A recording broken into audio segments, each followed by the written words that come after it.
Google Drive is a cloud-based storage and file sharing service provided by Google. It allows users to store and access files, including documents, photos, videos, and music, from any device with an internet connection.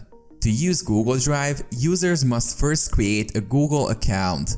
Once the account is set up, users can access Google Drive by logging into the Google Drive website or by using the Google Drive app on their mobile device. Users can upload files to Google Drive by dragging and dropping them into the web interface or by using the Google Drive app on their mobile device. Once files are uploaded, they can be accessed from any device with an internet connection and can be shared with other users.